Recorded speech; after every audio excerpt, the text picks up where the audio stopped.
안녕하세요. 네, 이렇게 만나 뵙게 돼서 너무나 반갑습니다. 저는 이제 83년에 구원받고 서울교회에서 계속 신앙생활 하다가 서울교회에서 2년 이제 전도인이 돼서 2년 하다가 우리 천안에서 한 2년 반, 그리고 거기서 몽골 가서 2005년도에 들어가서 2016년까지 이렇게 또 선교하다가 한국에 나와서 2016년도에 나왔는데요. 그리고 서울교회에서 1년, 그리고 화성교회에서 지금 6년째 이렇게 전도를 하고 있습니다. 오늘 우리 경주 교회에서 주일 이렇게 설교하는 건 처음인 것 같아요. 그래서 짧지만은 또 특별하고 그런 소중한 시간이 되면 좋겠다 생각이 듭니다. 우리 봉사회 이렇게 교제하는 가운데 우리 셀렌게 교회 2007년부터 맡아서 그때 이제 몽골에서 뵌 분들도 많이 계시고 또 귀한 시간이었습니다. 지금 이제 11월 말이니까 이제 한 달밖에 올해가 안 남았는데 되게 잘 올해를 마무리 잘 하고 계세요. 네. 한 해를 잘 돌아보는 이유는 이제 그 다음 해를 잘 계획하고 또 귀한 또 새로운 한 해를 잘 준비하는 기간이라고 생각이 듭니다. 또 한 달의 그 시간을 잘 준비해서 내년은 더 멋진 또 신앙생활을 하면 좋겠다 생각이 듭니다. 우리를 살아가시는 하나님께 우리 함께 기도하시겠습니다. 하나님 감사합니다. 또 경주교회 귀한 성도들과 함께 또 말씀을 배우고 함께 교제케 해주신 은혜 감사드립니다. 한 분 한 분의 마음 가운데 하나님 은혜 베풀어 주시고 필요한 말씀과 또 은혜의 교제들로 채워주시옵소서. 이 말씀이 우리 마음 가운데 깊이 뿌리가 박히고 또 말씀 속에 우리의 삶이 힘있게 변화될 수 있도록 역사하여 주시기를 바라고 기도드립니다. 성령께서 한 분 한 분 마음을 붙잡아 주시고 또 말씀 속에서 은혜가 풍성히 드러날 수 있도록 인도해 주시옵소서. 경주교회가 더욱더 이적에 힘있게 복음을 전하고 하나님께 영광 돌리는 교회로 굳건히 세워주시기를 바라고 기도드리며 예수님의 이름으로 기도드립니다. 아멘. 우리 에베소서 1장을 찾아보겠습니다. 에베소서 1장 1장 3절 말씀입니다. 에베소서 1장 3절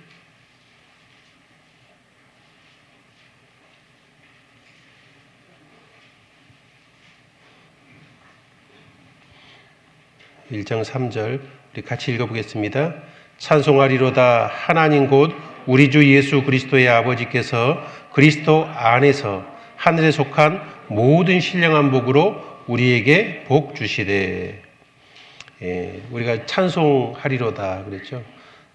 정말 우리가 노래할 만한 그렇게 놀랍고 기쁜 소식이 있는데 하나님 곧 우리 주 예수 그리스도의 아버지께서 그 성부의 하나님께서 그리스도 안에서 이 하늘에 속한 모든 신령한 복으로 우리에게 복 주신다라고 말씀하고 있습니다.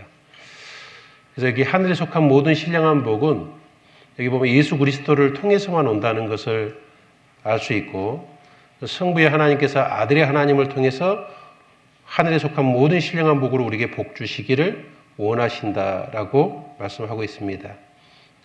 오늘 우리가 이제 함께 좀 배워볼 것은 하늘에 속한 신령한 복입니다. 우리 한국 사람 복 받기 좋아하잖아요. 그죠? 네. 복 많이 받고 계세요? 네. 우리는 이 하나님 주시고자 하는 이 엄청난 복들을 우리가 잘 받아야 되는데 바로 그리스도 예수 안에서 그 복을 우리는 다 받을 수 있습니다. 그래서 네 가지로 좀 생각을 해보려고 합니다. 첫 번째는 복이 뭔가, 복이. 왜냐하면 우리가 구원받기 전 지금 세상 사람들이 생각하는 복하고 구원받은 후 또 우리가 생각하는 복은 전혀 다르기 때문에 그래요. 근데 이 복을 구별하지 못하면 우리도 많은 신앙 가운데 실망하고 낭망하고 방황할 수 있다는 겁니다. 그래서 복이 뭔가. 그리고 두 번째는 구원받은 우리가 진정으로 복된 자라는 겁니다. 그리고 우리가 어떤 복을 지금 받고 있고 어떻게 복을 받을 수 있는지, 더 많은 복을 받을 수 있는지를 생각해 보려고 합니다. 그리고 세 번째는 그리스도 안에서 주어질 신령한 복은 또 무엇인지, 신령한 복에 대해서도 또 생각을 해보려고 하고, 네 번째로는 신령한 복이 그리스도 안에서만 주어진다는 그 내용을 좀 더 생각을 해보려고 합니다. 첫 번째로 우리가 이제 복이 무엇인가, 그걸 좀 생각해 보려고 합니다. 왜냐하면은 우리가 구원받기 전에 생각했던 그런 복을 여전히 그게 우리가 추구해야 될 복처럼 생각하고 살 수 있다는 겁니다. 왜냐하면 우리가 뭐가 복인지 이렇게 구체적으로 이렇게 우리가 생각해 보지 못할 때가 많거든요. 성경에 보면 그 세상 사람들, 악인이 생각하는 복이 있다고 말씀하고 있습니다. 시편 17편 14절에는 여호와여 금생에서 저희 분깃을 받은 세상 사람에게서 나를 주의 손으로 구하소서. 그는 주의 제물로 배를 채우심을 입고 자녀로 만족하고 그 남은 산업을 그 어린 아이들에게 유전하는 자니이다. 그러니까 주님이 주신 이 우주 만물을, 그리고 지구의 모든 것을 주님이 주셨는데 이런 것들로 자기 배를 채우고 그 산업을 가지고 자녀에게 물려주는 것을 복이라고 생각하는 거예요. 그래서 우리 드라마나 모든 걸 보더라도 어때요? 자수성가하는 것이 복이고, 또 많은 돈을 버는 게 복이고, 권력이 높아지는 것이 복이고, 또 그런 것들을 자식에게 잘 이제 대를 이어서 물려주는 것을 큰 복으로 생각하잖아요. 그런데 그것은 악인들이 생각하는 복이다 그 말입니다. 그리고 빌립보서 3장 18, 19절에 보면 저희의 마침은 멸망이요 저희의 신은 배라 그랬어요. 세상 사람들은 이 먹고 마시는 문제가 신이 돼 있다는 겁니다. 그것이 인생의 가장 중요한 목적입니다. 만약 우리가 구원받고도 그런 것을 복으로 생각하고 살아가면은 우리는 신앙 안에서 큰 낭패를 볼 수가 있다는 거예요. 그래서 시편의 한 기자는 그런 세상적으로 인생이 잘 되고 돈을 잘 벌고 삶이 형통하고 이런 것을 복의 기준으로 생각하고 있는데 자기는 정말 하나님 앞에서 최선을 다하고 열심히 살아가는데 그런 게 잘 안 되는 거예요. 그런데 악인들은 그런 것이 잘 풀려가는 사람이 주위에 너무 많은 겁니다. 그래가지고 자기의 신앙이 실족하고 실패할 뻔했다고 말하고 있습니다. 우리 시편 73편을 볼까요? 우리도 이 시편의 기자처럼 복을 잘못 생각하면은 큰 신앙의 위기가 올 수 있습니다. 시편 73편 1절입니다. 1절. 시편 73편 1절입니다. 하나님이 참으로 이스라엘 중 마음이 정결한 자에게 선을 행하시나. 이 그리스도인은 알고 있었죠? 이 아삽이란 그리스도인은 하나님이 참으로 이스라엘 중 마음이 정결한 자에게 선을 행하신다. 하나님께서 구원받은 그리스도인들에게 선을 행하시고 진짜 복주시기로 한다는 알고 있었습니다. 그런데 나는 2절에 보면 나는 거의 실족할 뻔하였고 내 걸음이 미끄러질 뻔하였다 이렇게 말하고 있죠. 왜 이 아삽은 실족할 뻔하고 미끄러질 뻔했을까? 그 이유가 바로 악인은 정말 인생이 잘 풀리고 복받는 것 같고 자기는 정말 주님 앞에 열심히 살아가는데 저주받는 것처럼 느껴지는 겁니다. 3절 볼까요?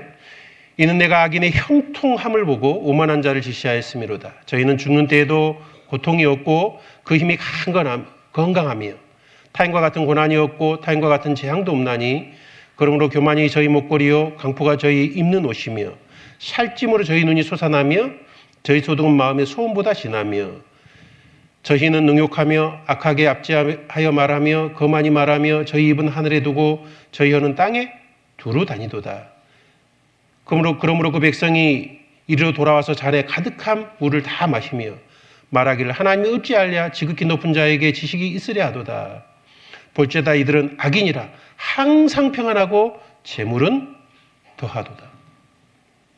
항상 평안하고 계속 재물은 불어가고 하나님 앞에 온갖 악한 일을 행한데도 인생이 잘 풀리는 겁니다. 지금 복 받고 있어요? 저주받고 있어요? 너무 복 받고 있는 것처럼 보이잖아요. 근데 이 기자는요, 열심히 살았습니다. 13절에 보면 내가 내 마음을 정의하며 깨끗하게 하며 내 손을 씻어 무죄하다는 것이 실로 헛되도다. 나는 종일 재앙을 당하며 아침마다 징책을 보았도다. 자기는 깨끗하고 거룩하게 살려고 노력하는데 종일 인생이 고난이 있고 일이 꼬이는 겁니다. 자기는 저주 받는 사람 같고 아기는 복 받는 사람 같고 그래가지고 실족하고 거의 미끄러질 뻔하게 된 겁니다. 이 문제를 어떻게 풀어요? 여러분들도 우리 구원받고 나니까는 정말 감사했는데 사는 게 인생이 잘 풀리던가요? 더 복잡하게 꼬이던가요? 잘 풀리고 계세요? 네. 신앙이 어릴 때는 잘 풀리는 것 같습니다. 그러나 신앙이 좀 자라면서는요, 인생이 잘 풀리는 것이 아니라 복잡해지고 꼬이고 혼란스럽고 고난이 오고 환란이 오고 그런 일도 많이 생겨요. 세상 사람들은 평안한데 우리는 거룩하게 살려고 하면 할수록 많은 어려움이 생깁니다. 아니 도대체 뭘 우리가 복을 받고 있다는 거냐, 그런 생각이 드는 거예요. 그리고 이 시편의 기자가 이것 때문에 이제 신앙에 심각한 문제가 생겨버렸습니다. 그래서 16절에 내가 어찌면 이를 알까 하여 생각한 적 내게 심히 곤란하더니 마음이 아주 심히 괴로워졌습니다. 그러다가 17절에 하나님의 성소에 들어갈 때야 저희 결국을 내가 깨달았나이다. 하나님의 성소는 예수님이 중심으로 한 바로 교회를 말하는 겁니다. 이 성경의 말씀을 통해서 분명한 답을 알고 나서야 이제 이 문제가 풀리기 시작한 거예요. 자, 어떻게 깨달았냐? 18절에 보면 주께서 참으로 저희를 미끄러운 곳에 두시며 파물에 던지시리니 저희가 어찌 그리 졸지에 황폐되었는가 놀라움으로 전멸하였나이다. 그러니까 이 인생을 사는 것만 딱 기간을 보고 생각을 했더니 문제가 심각했던 건데 죽고 나서 영원한 관점에서 생각했더니 문제가 이제 풀리는 거예요. 우리는 성경이 아니라면 영원한 관점에서 우리의 삶을 바라볼 수는 없잖아요. 세상 사람들이 이 세상이 전부니까 이 세상에 사는 것만 가지고 모든 것을 해석하려고 합니다. 그들은 이 세상이 전부니까요. 그러나 우리는 죽음 후의 세상도 알고 있잖아요. 그들은 죽자마자 영원한 지옥의 형벌의 파멸로 떨어진다는 것을 알게 된 겁니다. 그렇지. 그게 맞지. 그러나 우리는 고난받지만은 우리가 죽고 나면은 내가 주님 안에서 살았던 그 모든 것에 대해서 하나님이 평가해주고 영원한 우리의 고향인 천국을 복으로 주시고 그 안에서 상을 주시는 그것으로 이해가 되자 이제 복에 대한 개념을 다시 재정립할 수 있게 된 겁니다. 그래서 이 세상 인생은 그렇게 바라보니까 일장춘몽이구나. 그것을 이해하게 된 겁니다. 그래서 20절에 주여 사람이 깬 후에는 꿈을 무시한 같이 주께서 깨신 후에 저희 형상을 멸시하리이다. 22절에 내가 이같이 우음에 무지하니 주의 앞에 짐승이 오나. 내가 이같이 어리석었다는 거예요. 세상 사람들의 가치관처럼 그런 기준으로 나도 보다가 정말 어리석게 실족할 뻔하였구나. 그렇지. 우리는 죽음 후의 세상이 있지. 지금의 세대는 이 어둠의 아들들의 세대라 그랬잖아요. 우리는 이 세상의 주인이 아닙니다. 우리는 나그네와 외국인이죠. 우리는 영원한 천국이 내 고향이고 우리는 지금 외국에서 사는 거하고 똑같아요. 우리의 진짜 나라는 저 하늘 천국에 있습니다. 그래서 23절에 보면 내가 항상 주와 함께 하니 주께서 내 오른손을 붙드셨나이다.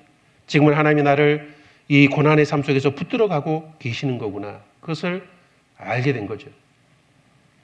욥기 21장 11절에는 악인은 그 날을 형통하게 지나다가 경각간의 음부로 들어간다는 것을 욥도 잘 알고 있었습니다. 그래서 세상 사람들이 생각하는 복과 우리가 생각하는 복은 근본적으로 큰 차이가 있습니다. 이제 구원받고 나면 그 복의 기준을 바꿔야 돼요. 하나님만이 진정한 복의 근원 되신 겁니다. 모든 복은 하나님께로 나오는데 육신의 복이 진짜 복은 아니라는 거예요. 하나님은 우리에게 먼저 행복을 주시려는 것이 아닙니다. 행복이라는 영어 단어가 이렇게 쓰잖아요.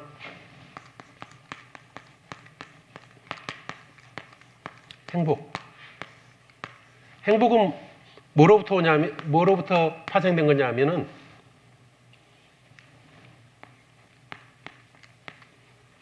해펀이라는 단어부터 온 겁니다. 해펀은 발생하다 이런 뜻이에요. 어떤 우연한 근거에 의해서 발생하는 것. 그것에 의해서 행복은 오는 겁니다. 그래서 행복이라는 것은 운이 있으면 오는 거예요. 럭키라 그러잖아요. 우연에 의해서 오는 거예요. 그러니까는 선인에게만 오는 것이 아니라 악인과 선인에게 우연한 계기로 발생하는 거예요. 구원받은 사람 복권 사면 잘 당첨돼요? 더 안 돼요. 그죠? 우리는 우연히 잘 안 돼. 하나님의 섭리 아래 있기 때문에요. 그러나 그들은 우연 속에서 복을 받습니다. 하나님은 우리에게 행복 주시려는 거 아니에요. 우리가 하나님께 행복을 바라서는 안 됩니다. 하나님은 우리에게 뭐를 주시려고 하느냐면 이걸 주시려고 하는 거예요. 뭐죠? 예. 하나님은 우리에게 행복을 주시려고 하는 게 아니라 축복을 주시는 겁니다. 블레싱은 어디서 왔냐면 블리드에서 왔습니다. 블리드는 뜻이 피를 흘리답니다. 십자가의 보혈의 피에 근거해서 우리에게 축복이 온 거죠. 그래서 우리는 행복의 사람이 아니고 축복의 사람인 겁니다. 자, 이 축복은 사라져요, 안 사라져요? 이 축복은 항상 피의 근거에서 왔기 때문에 우리는 영원한 축복을 받은 사람이 이미 됐어요. 그리고 이런 완전한 축복에 기초해서 우리는 행복을 누리는 사람이 되기 때문에 세상 사람의 행복과도 전혀 다른 행복을 누리고 살아가는 겁니다. 이것은 우연히 발생했다 사라지지만 축복은 영원하고 완전합니다. 우리는 축복 안에 살아가는 사람들이에요. 그 안에서 우리는 행복을 누리기 때문에 이 행복도 우리는 빼앗기지 않습니다. 아, 내가 십자가의 피에 근거한 축복의 사람이 됐구나. 우리는 하나님의 아들이 됐고 우리에게 영원한 복이 이미 주어져 있다는 것을 알아야 됩니다. 그래서 복의 기준이 바뀌어야 돼요. 우리는 이미 하나님의 아들이 됐어요. 제가 몽골에 있을 때 그 농화 선교부를 한 1년 그 몽골 울란바토르의 농화 선교부를 담당한 적이 있습니다. 그 농화인들은 훨씬 더 어려운 삶을 삽니다. 우리나라는 이렇게 장애인에 대한 그런 처우가 되게 잘 돼 있지만 몽골은 거의 없습니다. 그러니까 농화인들도 귀가 들리지 않지만은 그들도 일을 하지 않으면요 누가 돌봐주는 사람이 없어요. 국가적으로 혜택이 거의 없고, 그러니까 가족들도 짐덩어리니까 별로 안 좋아합니다. 그러니까 얼마나 사는 게 빡빡하겠어요. 그래서 그 몽골에도 어려움이 생겼을 때요 제일 먼저 직장에서 자르는 사람이 농화인들입니다. 월급도 작지만은 먼저 잘라요. 그럴 때 우리 질의응답 시간에 있었는데 농화인 형제가 이렇게 손을 들더라고요. 질문하겠습니다, 목사님. 네, 지금 어제 직장에서 잘렸는데 오늘 당장 먹을 게 별로 없는데 어떻게 살아야 돼요? 제가 그 얘기를 듣는데요. 사정들을 잘 알잖아요. 저도 마음이 먹먹해 오더라고요. 앞이 캄캄해요.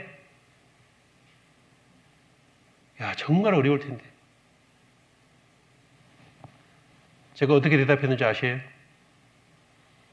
그 형제도 구원을 확실히 받고 기쁨 가운데 살아가는 형제입니다. 형제님, 직장을 다니고 싶지 않으면 못 찾아서 굶어 죽으면 어디 가요? 천국 가죠 그러더라고. 천국 가잖냐고. 기뻐하고 살라고. 뭐 할 말이 별로 없어요. 그런데 성경도 찾았어요. 의인이 걸식함을 본 적이 없다고. 형제님이 성실하게 살려고 어렵지만은 또 찾고 노력하면 하나님은 굶어 죽게 안 하고 걱정하지 말라고. 주님 의지하고 또 찾아보라고. 주님이 길을 주실 거라고. 뭐 다른 대답을 해줄 수가 없어요. 우리는 지금 굶어 죽어도 행복해요? 안 행복해요? 안 행복 한번 찾아오셔요. 우리는 지금 굶어 죽어도 천국 가요. 세상 사람은 죽으면 지옥 가지만 우리는 천국 갑니다. 그러니 우리가 얼마나 행복한 사람입니까? 얼마나 축복의 사람입니까?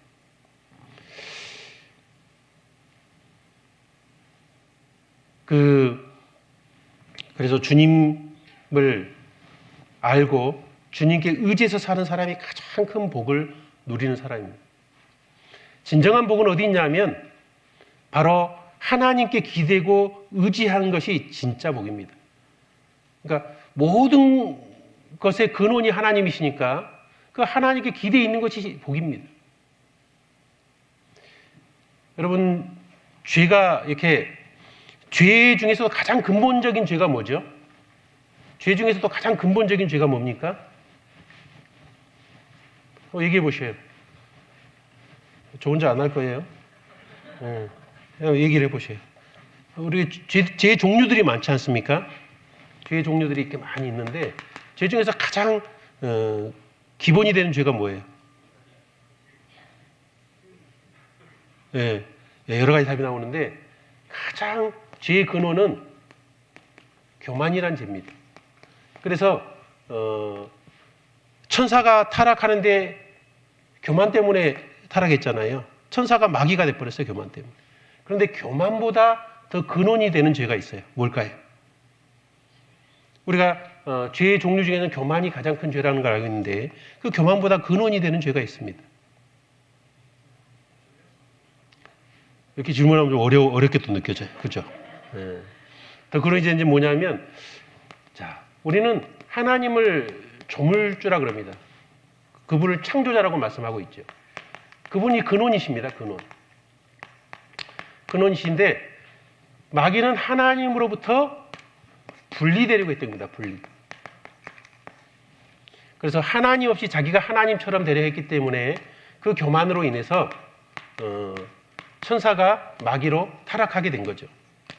자, 그래서 교만의 근원적보다 더 근원적인 죄는 하나님 없이 자기가 독립되려고 한 겁니다. 그래서 이사야 53장 6절에 보면은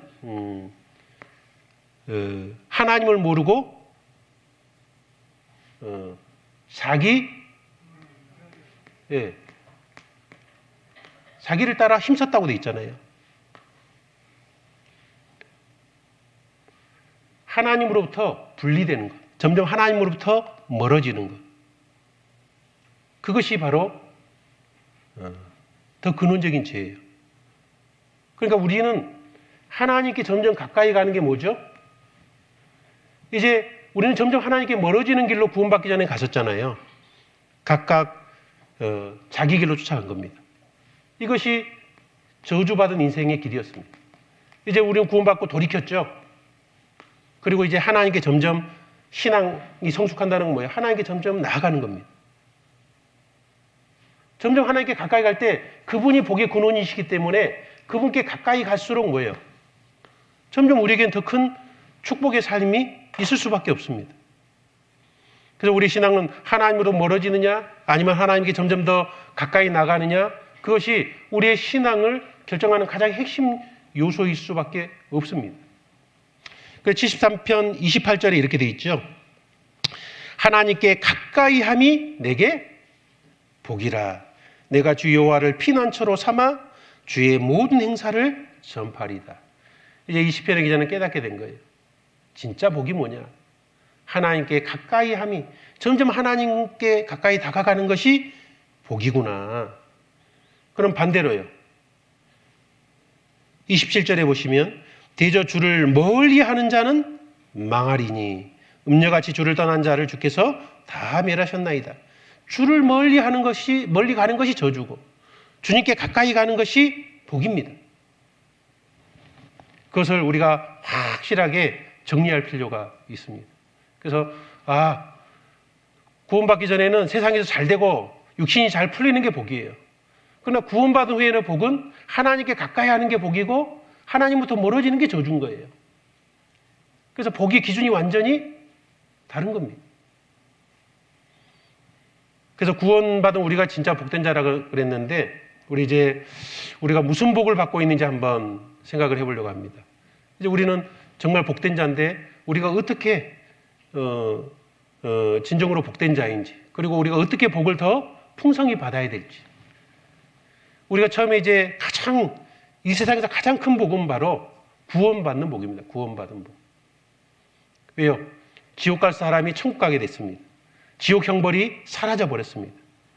그래서 다윗도요, 일한 것이 없이 하나님께 의로 여기심을 받은 사람의 행복에 대하여 다윗이 말한 바, 그 불법을 사하심을 받고 그 죄를 가리우심을 받은 자는 복이 있고. 로마서 4장 6절 7절 말씀인데요. 그러니까 구원받은 것이 복이다. 시편 32편 1절에는 허물의 사함을 얻고 그 죄를 가리움을 받은 자는 복이 있도다. 구원받은 것은 최고의 복입니다. 우리는 가장 큰 복을 벌써 받았어요. 그죠? 그래서 팔복에 나오는 최고의 첫 번째 복이 뭐예요? 마음이 청결한 자에게 복이 있나니 천국이 저희 것이며. 그래서 우리는 구원받는 복이 우리가 받는 가장 첫 번째 중요한 복이죠.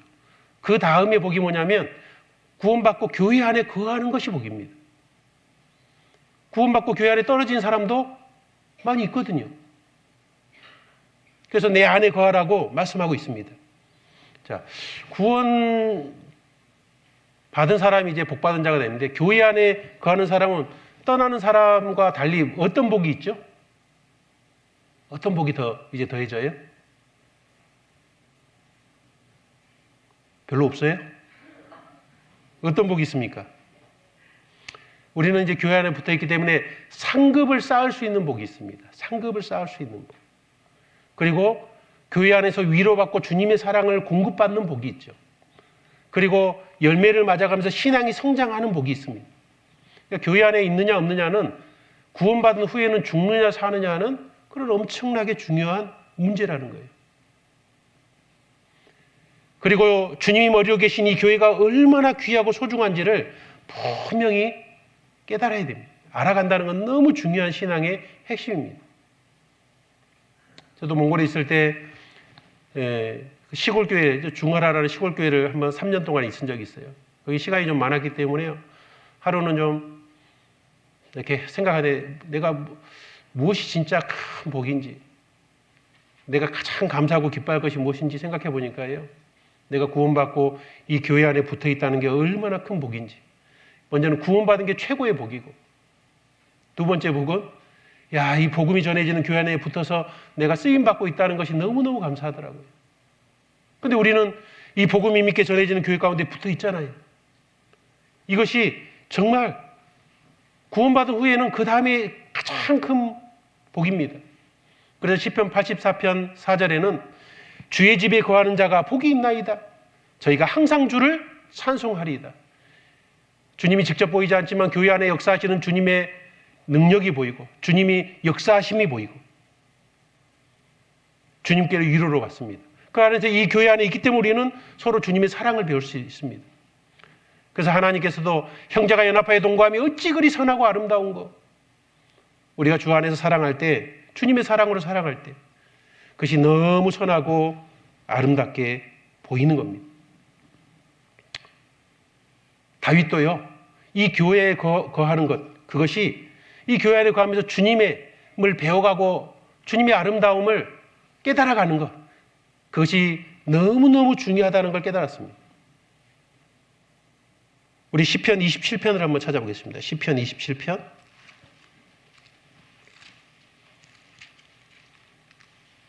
시편 27편 4절입니다. 4절. 내가 여호와께 청하였던 한 가지 일, 그것을 구하리니.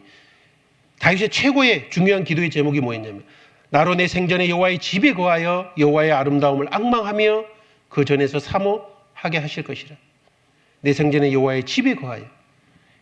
여호와의 집 뭡니까? 우리 교회입니다. 주님이 머리로 역사하는 교회에 거하면서 하나님의 아름다움을 정말 사모하며 살 수 있다는 것, 이것이 정말 축복이구나. 그 교회 안에서는 세상에서 배울 수 없는 신령한 것을 배우고, 그리고 영원한 진리를 우리는 이 교회 안에서 있기 때문에 배울 수 있는 겁니다. 그래서요, 우리가 말씀 안에서 푹 빠지면요, 충분히 만족할 수 있습니다. 세상의 어떤 기쁨과 즐거움보다도 주님이 주시는 기쁨은 더 크거든요. 자, 근데 우리는 지금 이 두 가지 복을 다 받고 있잖아요, 지금. 행복하세요?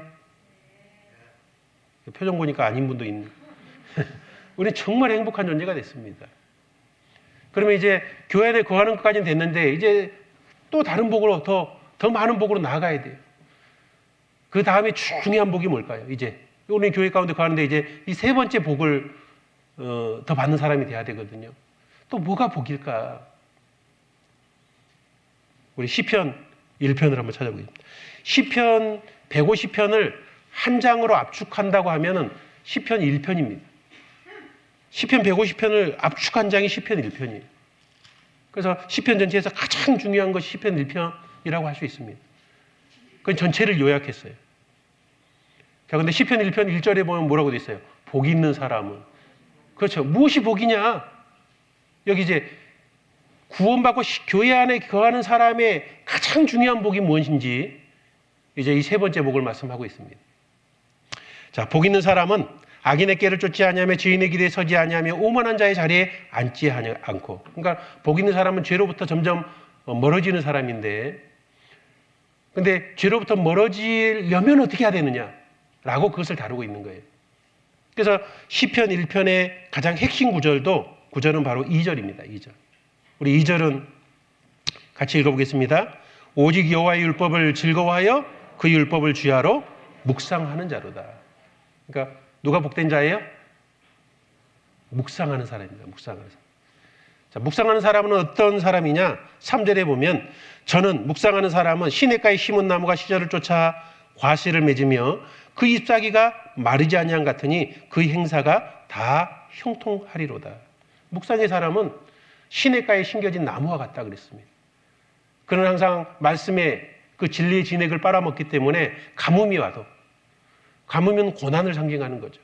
어떤 가뭄 속에서도 말씀의 그 힘을 얻음으로 인해서 고난을 능히 통과하는 가운데 아주 고난 속에서 배우는 게 많은 게 어때요? 과실이 아주 풍성하게, 당도가 높은 과실이 맺히는 것처럼 고난 속에서 더 풍성한 열매를 맺을 수 있게 된다고 말씀하고 있습니다. 그러나 반대로 4절에 악인은 그렇지 않으며 오직 바람에 나는 겨와 같도다. 그러므로 악인이 심판을 견디지 못하며 죄인이 의인의 회중에 들지 못하리로다. 대저 의인의 길은 여호와께서 인정하시나 악인의 길은 망하리로다. 이 세상 사람이 생각하는 행복, 그리스도인이 생각하는 행복은 완전히 다른 거죠. 우리는 이제 이 묵상하는 사람으로 성숙해 가야 됩니다. 묵상 잘 하세요? 묵상이 어려워요. 그래서 우리 막 묵상에 대해서 뭐 배우면요, 묵상을 많이 배우잖아요. 묵상을 하기가 더 힘들어요. 우리 묵상의 핵심 방법이 관해적입니다. 관해적. 우리 교회 학교에서 이런 거 배우는데 관찰, 해석, 적용. 성경을 잘 관찰하고 올바르게 해석해서 이제 적용까지 가면은 이제 이것이 묵상의 이 순서예요. 근데 이게 되게 힘들거든요. 잘 되세요? 네, 막 집에서 성경 연구하려면 잘 안 되잖아요. 머리가 더 아파. 재미도 없고요. 그래서 많은 부분을 이제 이렇게 주일 말씀 때 이렇게 해주는 겁니다. 관찰, 해석까지 말씀을 자세히 이렇게 해드리는 거예요. 그리고 적용이란 거는 각자가 해야 되는 거예요. 적용은. 그런데 적용의 예시를 이제 전도인 이게 말씀 시간 속에 이게 예시를 잠깐씩 들어주는 거예요. 그런데 이 예시는 나랑 맞을 때도 있고 안 맞을 때도 있어요. 적용은 자기의 여러 가지 여건과 환경과 생활에 따라서 이 적용하는 것들은 조금씩 달라질 수밖에 없어요. 다 똑같은 인생을 살고 있지 않잖아요.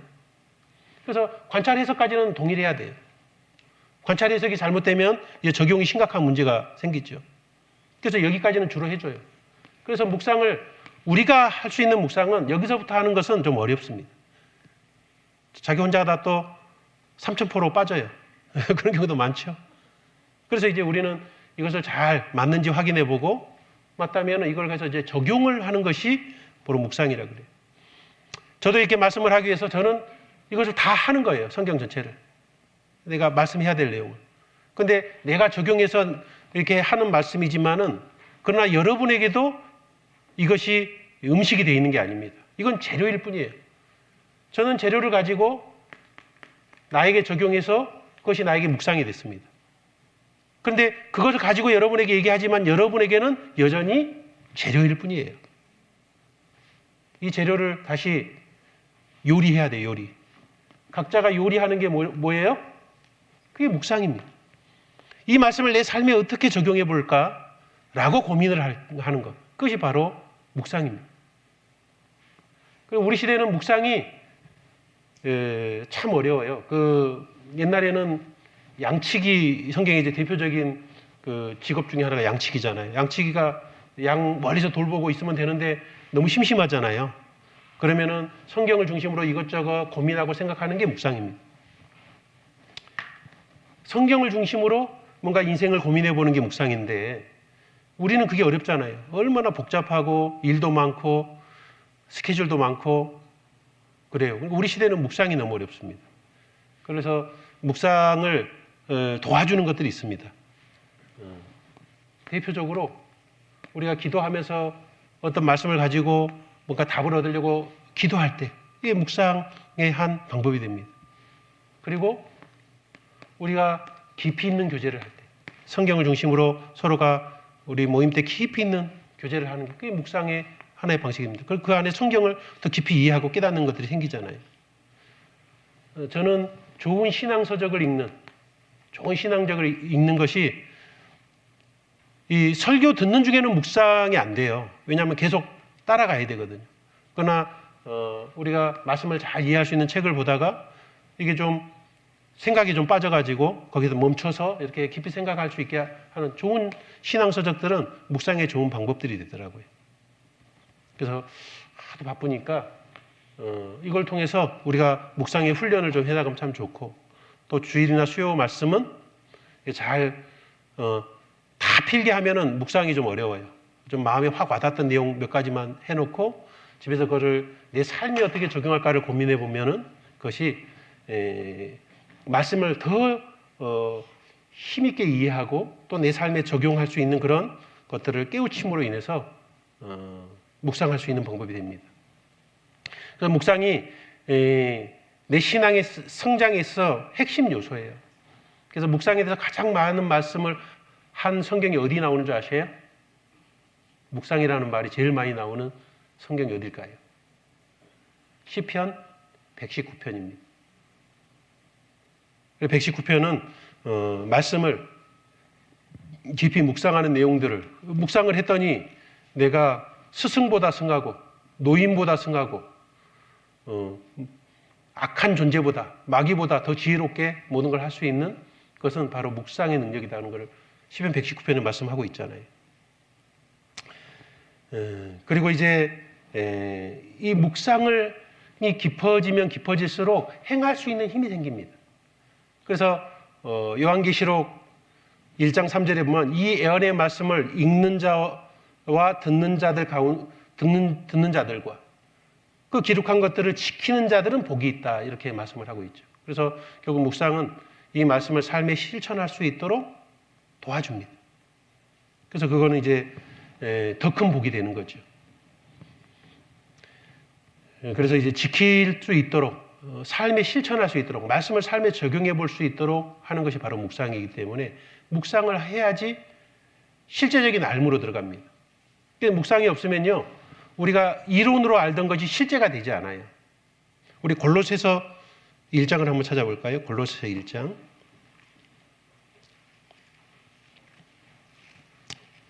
골로새서 1장입니다.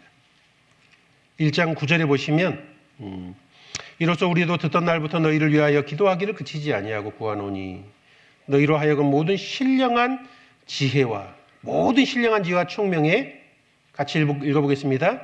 하나님의 뜻을 아는 것으로 채우게 하시고 여기 하나님의 뜻을 아는 것이 나오고 10절에 보면 주께 합당 행하여 범사에 기쁘시게 하고 모든 선한 일에 열매를 맺게 하시며, 같이 읽어보겠습니다.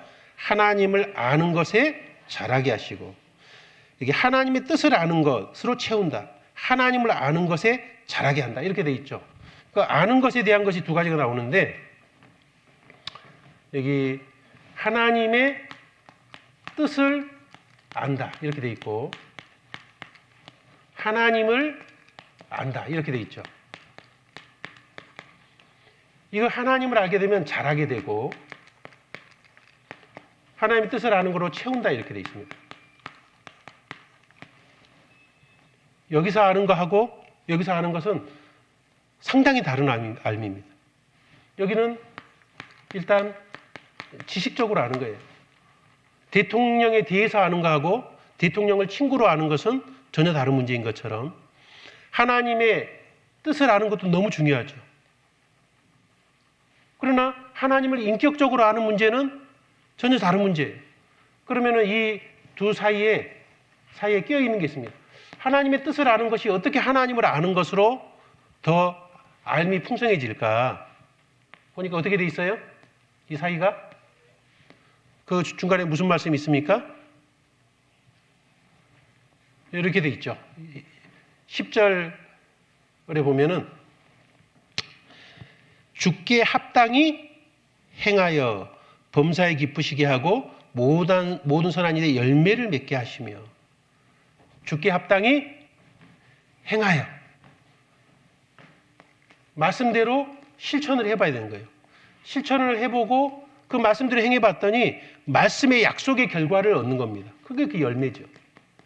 열매를 얻어보니까, 야, 하나님께서 말씀을 신실하게 말씀대로 내가 살아보니까 그 말씀의 결과를 얻네? 그 결과를 얻는 게 열매니까. 이렇게 되면, 그러니까 하나님은 인격적으로 아는 거예요. 하나님이 정말 놀라우신 분이네.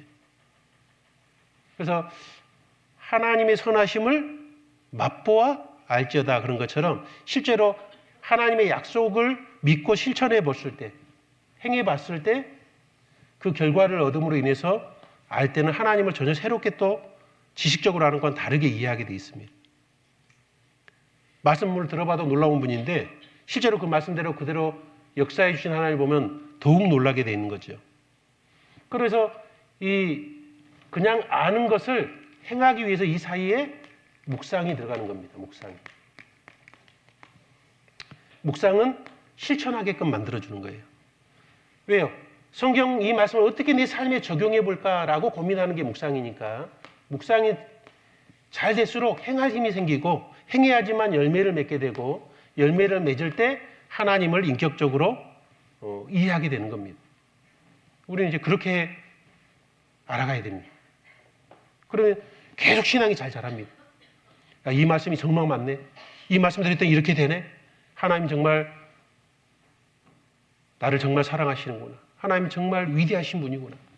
믿음의 선진들이 그런 거를 계속 깨달아갔지 않습니까? 우리도 그렇게 돼야 됩니다.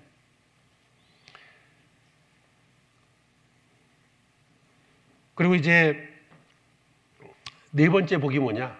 이제 잘 말씀을 묵상하고 이렇게 행해봤더니 점점 어떻게 될까요? 이런 것을 실천해 보면 이제 네 번째 복은 하나님을 하나님답게 더 알아가니까 하나님을 점점 의지하게 되는 겁니다. 그러니까 하나님을 의지하는 게 복입니다. 아까 우리 시편 73편 말씀한 것처럼 하나님께 가까이 함이 복이라.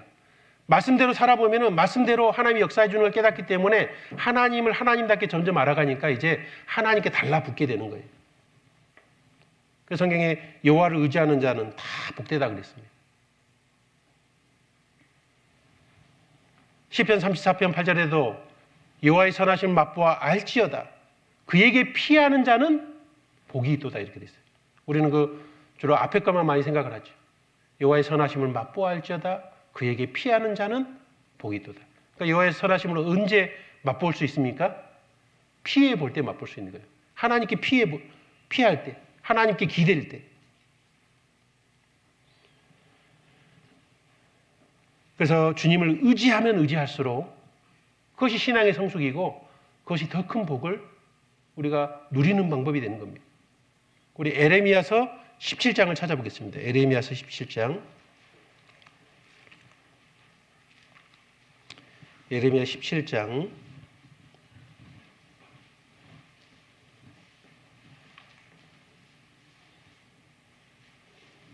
17장 5절부터 보시겠습니다. 나 여호와가 이같이 말하노라. 무릇 사람을 믿으며 혈육으로 그 본력을 참고 마음이 여호와에게서 떠난 그 사람은 뭐라고죠? 저주를 받. 마음이 하나님께 떠난 그 사람은 저주예요. 그게 떠난 것 자체가 저주입니다.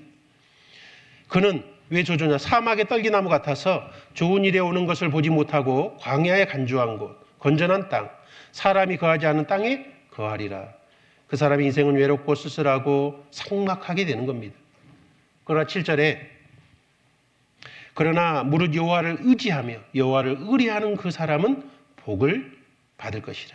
여호와를 의지하는 사람은 어떤 인생이냐? 8절에 보면 그는 물가에 심긴 나무가 그 뿌리를 강변에 뻗치고 더위가 올지라도 두려워 아니하며 그 입이 청청하며 가무는 해도 걱정이 없고 결실이 그치지 아니함 같으리라. 여호와를 의지하는 사람은 우리 아까 묵상의 사람처럼 시냇가에 심긴 나무가 강변에 뻗친 그 나무처럼 항상 여호와로부터 모든 놀라운 말씀과 사랑과 은혜와 온갖 좋은 것을 공급받을 수 있는 사람이 됐기 때문에 근원 대신 하나님을 의지하는 사람은 가장 복된 인생이다라고 말씀하고 있는 겁니다. 여호와를 의지한다는 것은 쉽게 말하면은 하나님이 우리에게 말씀으로 나타나신 겁니다. 그래서 말씀을 의지하는 겁니다. 잠언 3장 5절에도 너는 마음을 다하여 여호와를 의뢰하고 내 명철을 의지하지 말라. 너는 범사에 그를 인정하라. 그리하면 이 모든 것을 그리하면 이 내 길을 지도하시리라. 우리가 말씀을 의지할수록 말씀을 신뢰하고 말씀을 따라갈수록 우리는 더 많은 복의 사람이 돼가는 겁니다. 그래서 하나님이 얼마나 좋은 분인지를 더 깨달아야지 의지가 더 쉽게 되죠. 그리고 말씀을 묵상해서 적용이 더 많이 될수록 행해 볼수록 하나님이 신실하심을 더 깨닫게 되니까 더 의지할 수 있게 되는 겁니다. 그러니까는 그 묵상해서 실천을 해보지 않으면 주님을 의지하는 것은 이론으로는 되지 않아요. 그게 실제가 돼야 됩니다. 그 사람은 더 많은 복의 사람이 될 수밖에 없어요. 그리고 다섯 번째로 이제 다섯 번째 복은 뭘까? 이렇게 이제 그런 은혜를 내가 충만히 받으면서 이제 내 주위에 있는 사람을 정말 도와줄 줄 아는 그 사람이 진짜 복된 인생을 살아가는 겁니다. 넘치는 주님의 은혜와 사랑을 내가 풍족히 이제 묵상을 통해서 주님을 의지하는 걸 통해서 내가 충만해져요. 그 충만을 가지고 이제 나만 충만한 것이 아니라 그 하나님 부어주신 그 은혜를 잘 나눠줄 수 있는 것은 더 큰 복으로 나아가는 방법이 되는 겁니다. 우리 시편 41편을 찾아보겠습니다. 시편 41편.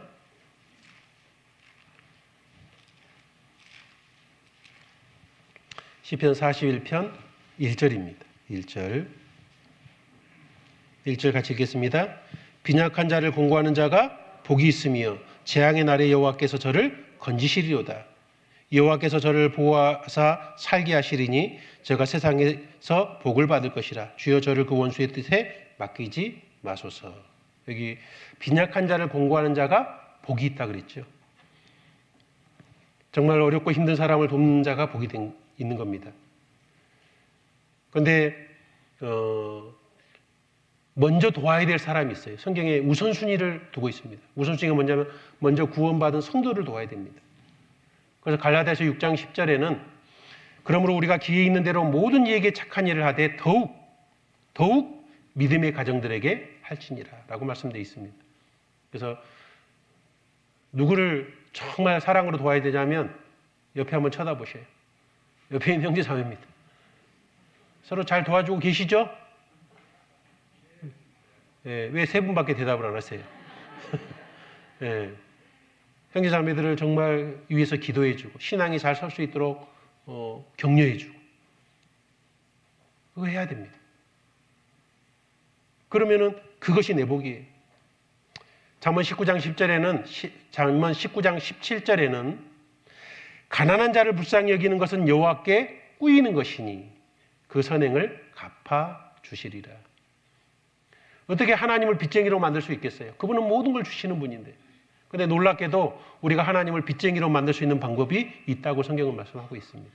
바로 그렇게 공고한 자에게, 내 사랑하는 사람들에게 선을 행할 때, 나는 형제 자매들에게 했지만은 하나님은 그것을 자기에게 한 선으로 받아들이신 겁니다. 그러나 하나님은 빚지고는 못 살아요. 그러니까 나를 더 풍성한 은혜로 도와주시겠다는 겁니다. 그러니 우리 형제 자매들을 사랑하고 기도해주고 도와주는 것이 얼마나 큰 복이겠습니까? 그거는 주님께 구워주는 겁니다. 그래서 우리가 이제 다른 복도 많겠지만은 이제 복을 5가지로 좀 생각해 봤습니다. 처음에 뭐가 복이라고요? 네, 구원받고 나서 교회 가운데 잘 거하는 것. 여기서 이제 더 큰 복으로 나가려면 묵상으로 나가야 돼요. 자, 묵상을 하면은 점점 주님을 더 의지하는 사람이 되고, 그리고 그 엄청난 은혜 가운데 형제 자매들을, 성도를 돕는 자가 되는. 그리고 이제 이 안에서 더 뜨거워지면 그 힘으로 잃어진 영혼을 위해서 이제 복음을 전하는, 이 전도가 뭐예요? 잃어진 영혼을 돕는 모습이죠. 내적으로 먼저 우리가 서로 사랑하는 가운데 그 사랑의 힘이 넘쳐서 이 사랑이 외적으로 나가는 것이 전도잖아요. 그게 돕는 겁니다. 그것을 잘할수록 우리는 더 많은 복의 사람이 되는 거예요. 우리는 이미 축복의 사람이 됐고 이 복을 계속 키워나가고 확장할 수 있는 그런 엄청난 위치를 우리에게 주셨습니다. 행복하죠? 네, 얼마나 좋아요. 그래서 우리는 다 뭐예요? 복덩어리고 복덩어리. 옆에 인사해 볼까요? 당신은 복덩어리입니다. 앞으로 뒤로 한번 인사해. 당신은 복덩어리입니다.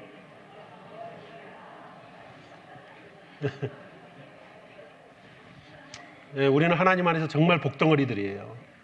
왜요? 복의 사람이 됐고 이 복을 누구에게도 나눠줄 수 있는, 충만히 하나님께 받아서 나눠줄 수 있는 사람이 됐거든요, 이미. 그러니까 세상에서 상상할 수 없는 복을 우리는 누리고 받는 사람이 됐습니다. 세 번째로 그리스도인들에게 주어질 신령한 복이 무엇일까? 그것도 생각해 보려고 합니다.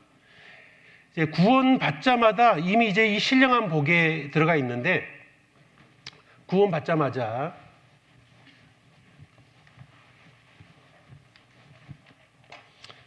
구원 받은 사람이 기본적으로 받는 하늘의 신령한 복이 있습니다. 첫 번째는 뭐냐면 천국을 소유하게 되는 거죠. 천국이 내 고향이라 그랬죠. 그래서 성경에 보면은 이 천국에 대한 묘사들이 많습니다. 그것이 실제적인 척도인지 아니면은 그것을 비유로 말씀하신 건지는 뭐 정확하게 알 수 없지만은 성경에 천국도 뭐예요? 이렇게 땅이 있습니다. 땅이. 그런데 그 천국에 있는 성전의 크기, 새 예루살렘 성의 크기가 어떻게 나오냐면 이렇게 정사각형으로 나옵니다.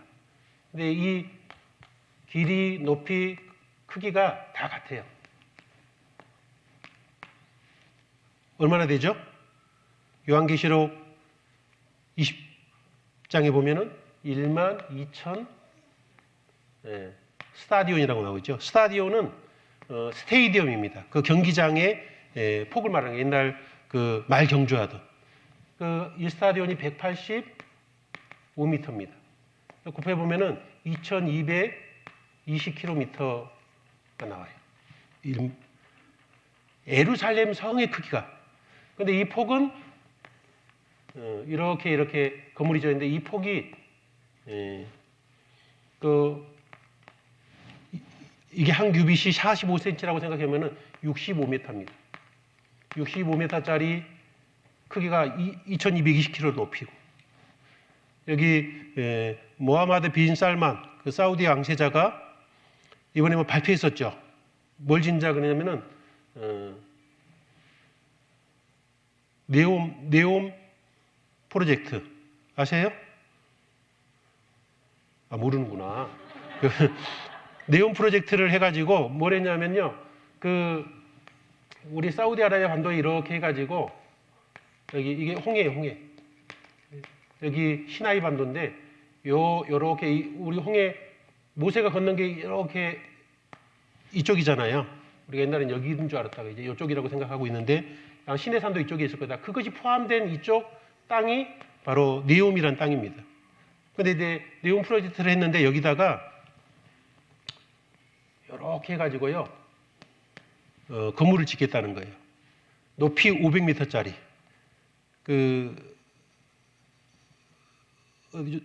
롯데타워가 555m예요. 그러니까 거의 그 정도 높이로요. 170km를 이렇게 두 줄로 해가지고 쫙 세우겠다는 겁니다. 몇 킬로요? 서울에서 강원도 가는 170km를.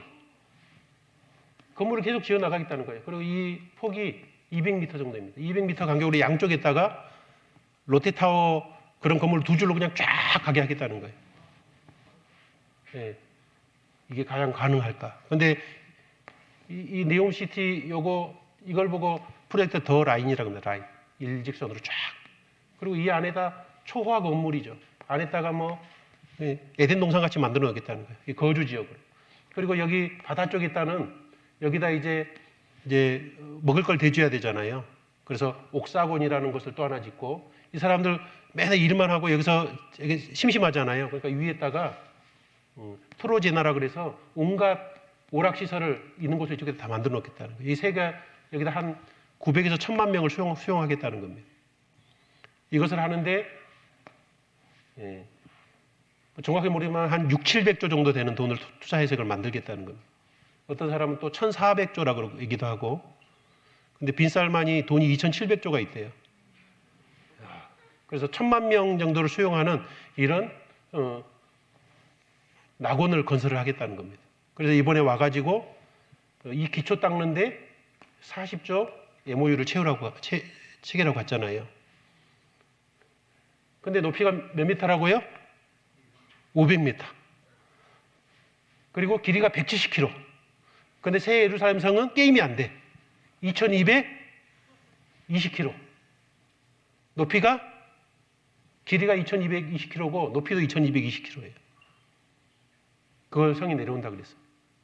그래서 제가 65m의 아파트를 한번 생각해 봤어요. 여기처럼.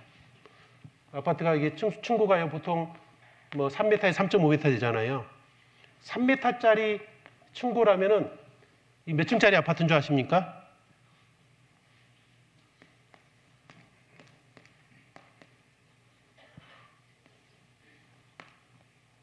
(74만) 74만 층이 돼요. 74만 층. 별로 안 놀라시네. 74만 층.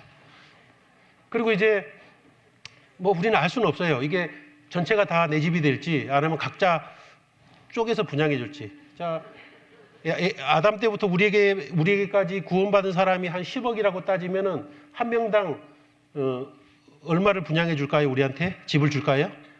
10억이라고 생각해 보면. 계산해 봤더니요. 100평짜리 아파트 1100개씩 주는 겁니다. 100평짜리 아파트 1100개. 상상해 가세요? 100평짜리 살아본 적도 없잖아요. 근데 100평짜리가 이게 다 뭐로 구성되어 있는 줄 아세요? 이 아파트가? 예, 기본이 정금으로 되어 있고, 벽옥으로 되어 있다고 했습니다. 벽옥. 그리고 3개의 문씩 이렇게 둘러서 나는데 이거는 진주문이라고 되어 있고, 12개의 기초 보석이 되어 있다고 그랬고, 그죠? 그러니, 모든 꾸며진 게 우리는 콘크리트와 철근이나 이런 걸로 지어졌는데, 거긴 다 보석으로 지어져 있어요. 그러니까 지금 우리 부러워하면서 살 필요 있어요, 없어요? 이것이 그냥 거저 주어진다니까요, 모든 사람에게. 그러니까 우리 잘 안 풀린다고요, 막 짜증내고 그럴 필요 없어요. 조금 있다가 다 여기 살 텐데. 예. 이미 이것은 하나님께서 우리에게 부여해 주신 겁니다.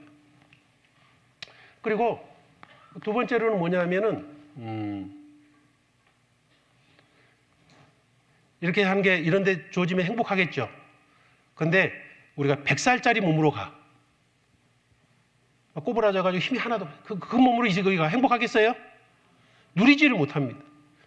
그래서 하나님께서 우리에게 뭘 주신다 그랬죠? 예, 신령한 몸으로 변화시켜 준다 그랬습니다. 그래서 고린도전서 15장에 보면은 부활의 몸이라 그랬잖아요. 약한 것으로 신고 강한 것으로 다시 살며 육의 몸으로 신고 신령한 것으로 산다 그랬습니다. 어떤 신령한 몸이에요? 우리 젊은 사람들은 뭐 슈퍼맨이나 이런 영웅들을 보면 어때요? 초인들을 보면은 이야 저렇게 되면 얼마나 멋있게 꿈을 꿔보거든요. 초인들이 더 셀까요? 변화된 우리 몸이 더 셀까요? 네, 우리는 아프지도 않아요. 다치는 것도 없어요. 고통이 없어요. 우리는 이미 슈퍼히어로가 될 겁니다. 그런 신령한 몸으로 하나님 바꿔주신다고 말씀했어요. 그러니 다 누릴 수 있습니다. 자, 그것뿐이 아니에요. 근데 이렇게 100평짜리 아파트 그거 1100평인데 관리를 내가 다 해야 돼. 청소도 내가 다 해야 되고. 그게 살만하겠어요? 예. 또 죽을 고생해야 돼, 그러면. 그래서, 수고를 쉬리니 그랬어요, 쉬리니. 우리는 뭐예요? 평안을 누리며 살아가면 됩니다. 일이 없습니다. 지금은 얼마나 고생을 많이 합니까? 없다고 되어 있습니다. 이것은 구원받은 사람 누구나 다 누리는 기본적으로 주어진 신령한 복입니다. 이런 걸 생각해 볼 때 우리는 정말 세상 누구보다도 풍요롭고 부유한 사람이 이미 되어 있다는 것을 알 수가 있죠. 그런데 이거는 구원받은 사람 모두가 받는 기본적인 복입니다. 끝이 끝나느냐? 아니요. 하나님은 이거에 대해서 진짜 신령한 복을 더 주기를 원하시는 겁니다. 우리 마태복음 5장을 한번 찾아보겠습니다. 마태복음 5장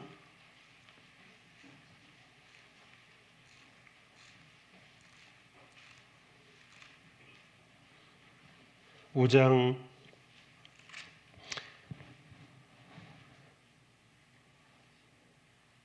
3절에는 우리 첫 번째 복이 나오죠. 심령이 가난한 자는 복이 있나니 천국이 저기 있습니다.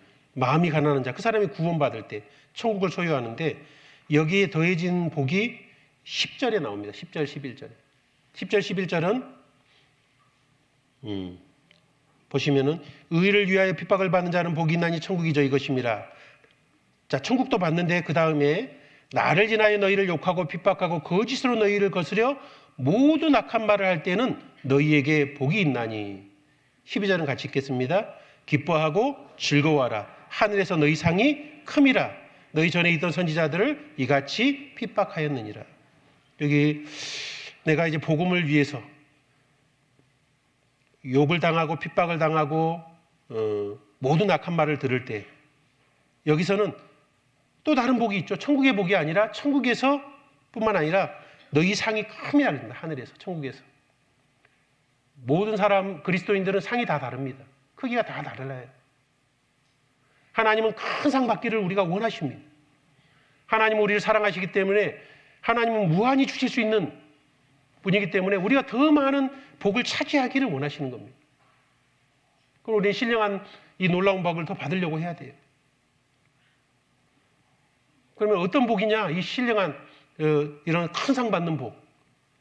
그게 많이 있겠지만요. 성경에 면류관들이 나옵니다. 의의 면류관, 생명의 면류관, 영광의 면류관, 이런 면류관은 거저 주어지지 않습니다. 구원받아서도 면류관을 못 받는 사람도 있습니다. 면류관은 시련과 고난을 통과하는 사람들이 받는다고 되어 있거든요. 우리가 교회 안에서 복음을 위해 살아가는 가운데 많은 어려움을 겪는 가운데 그런 면류관들이 우리의 것이 되는 겁니다. 면류관의 크기도 다르고 양도 다르고 다 다를 거예요. 우리는 구원받은 것으로 그걸로 됐다. 아닙니다. 하나님은 우리에게 풍성히 주기를 원하시는 겁니다.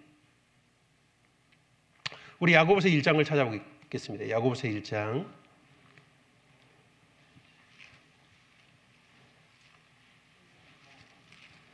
야고보서, 히브리서 다음에 야고보서가 있죠. 1장 12절에 보시면 여기 시험을 참는 자는 복이 있도다. 이것이 옳다 인정하심을 받은 후에 주께서 자기를 사랑하는 자들에게 약속하신 생명의 면류관을 얻을 것입니다. 생명의 면류관은 시험을 참는 자가 생명의 면류관을 얻죠. 이 시험은 트라이얼입니다. 트라이얼. 그러니까는 시련, 고난, 환난을 말하는 겁니다. 주님의 뜻을 따라 살아가는 가운데 애매히 고난을 받아도 하나님을 생각함으로 슬픔을 참으면 이는 아름답다 그랬죠. 그런 시련. 그 참고 잘 통과한 사람은 생명의 면류관이 있는 것이다. 그 13절에 시험이 나오는데 이 시험은 트라이얼 아니에요. 13절에 나오는 이 시험은요. 템테이션, 유혹입니다. 구분해야 돼요. 이게 자꾸 혼돈스러운데 전혀 다른 말입니다. 사람이 시험을 받을 때 내가 하나님께 시험을 받는다 하지 말지니 하나님은 악에게 시험을 받지도 아니하시고 친히 아무도 시험하지 아니하시는. 이 시험은 템테이션, 유혹하는 겁니다. 마귀의 유혹이에요. 그래서 우리는 12절의 시험, 트라이얼, 이 시련. 그리고 요한계시록에 보면 2장 10절에 보면은 죽도록 충성하라. 충성하는 자에게는 면류관을 주신다 그랬잖아요. 의의 면류관, 생명의 면류관, 영광의 면류관 이런 것들을 주실 거예요. 이 큰 상 받는 복이 있습니다. 시편 19편 11절에는요. 또 주의 종이 이를 경계로 받고 이를 지킴으로 상이 크니이다. 큰 상 받는 일이 있다고 성경 여러 곳에 나와 있습니다. 우리는 이 신령한 이 복을 추구해야 돼요. 그래서 베드로전서 1장 7절에 찾아볼까요? 야고보서 다음에 있으니까요. 야고보서 다음에 베드로전서 1장. 여기 기본적인 신령한 복이 아니라 7절 같이 읽겠습니다. 너희 믿음의 시련이 불로 연단해도 없어질 금보다 더 귀하여 예수 그리스도에 나타나실 때 칭찬과 영광과 존귀를 얻게 하려 함이니라. 우리가 고난과 시련을 잘 통과하면 내 신앙이 점점 더욱더 순도 높은 정금처럼 믿음이 단련될 때 그 사람은 칭찬과 영광과 존귀가 각자 다 달라지는 겁니다. 이건 더 큰 상이죠.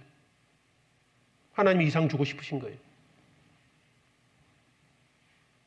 저도 경주교회 성도들을 많이는 알지 못하지만 우리 허나님 집사님 몽골에 와서 6년 동안 같이 신앙생활했습니다.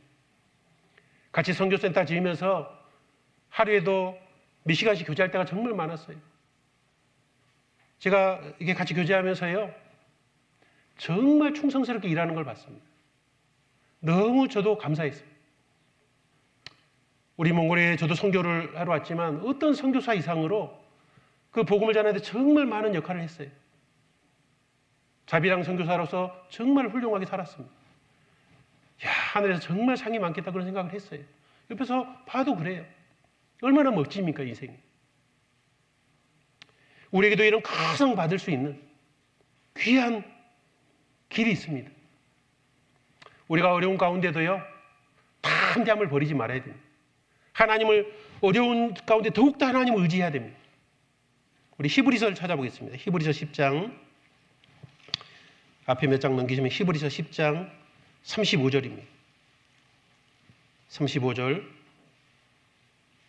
우리 같이 읽겠습니다. 그러므로 너희 담대함을 버리지 말라. 이것이 큰 상을 얻느니라. 우리가 고난과 어려움 가운데 기죽지 말고 하나님을 더 의지함으로 담대함을 버리지 마라. 이것이 큰 상을 얻느니라. 하나님은 우리에게 큰 상 주기를 원하십니다. 왜? 우리를 사랑하시거든. 그리고 마지막으로 이 상은, 이 신령한 상은, 신령한 복은 다 그리스도 안에서만 주어질 수 있습니다. 그리스도 밖에는 없습니다. 우리 다시 본문으로 에베소서 1장 3절로 돌아가 보시겠습니다. 에베소 1장 3절. 찬송하리로다 하나님 곧 우리 주 예수 그리스도의 아버지께서 그리스도 안에서 하늘에 속한 모든 신령한 복으로 우리에게 복 주시되 그리스도 밖에는 신령한 복이 없다는 겁니다. 이 모든 하나님의 신령한 복은 그리스도 안에서 흘러나오는 겁니다. 그리스도 밖에는 어떠한 신령한 복도 누릴 수가 없습니다. 왜 그럴까요? 왜 그럴까요? 이유를 한번 보겠습니다. 우리 골로새서 1장입니다. 골로새서 1장 1장 19절에 보시면 골로새 1장 19절 1장 19절 아버지께서는 모든 충만으로 예수 안에 거하게 하시고 하나님 아버지께서 모든 충만한 그 모든 엄청난 모든 보화들을 예수님 안에 거하게 하시고 아버지 하나님의 모든 충만은 예수님 안에 있습니다. 그래서 복음 그 안에 다 들어있습니다.